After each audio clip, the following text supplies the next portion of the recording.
de estabelecer uma situação de emergência tem que consequências jurídicas para o município? Bom dia. Bom dia.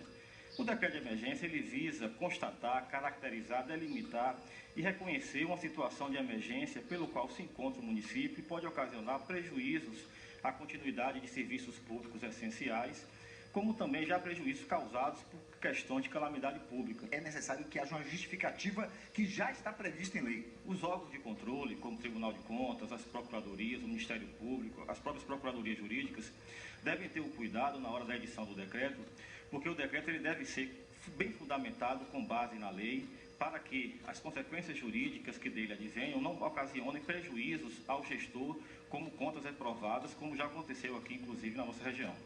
Mas no caso de uma cidade que decretou situação de emergência, ela vai poder fazer contratações de qualquer serviço sem licitação ou são serviços ligados àquelas situações de grande necessidade, como saúde, limpeza pública, coisas afins?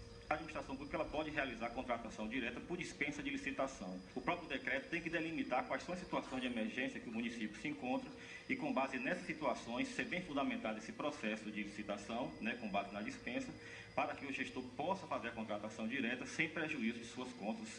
Uma coisa é você não fazer licitação para poder, por exemplo, aqui adquirir remédios para abastecer os postos de saúde, e outra coisa é não fazer licitação para material de escritório, por exemplo. Isso.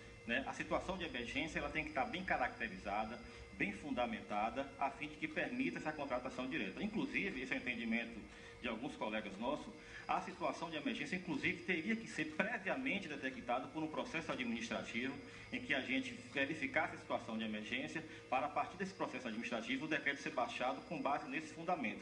E aí sim, fazer as contratações diretas para serviços públicos essenciais. Os mais comuns realmente no início de gestão é a questão de remédios, é a questão de combustíveis, mas não para toda a frota, mas sim para a frota da saúde, para a frota da limpeza pública, a fim de que serviços públicos essenciais não possam ser interrompidos e causar prejuízo à população. Qual o tempo máximo de duração de um decreto desse? Segundo a lei, tempo máximo de 180 dias.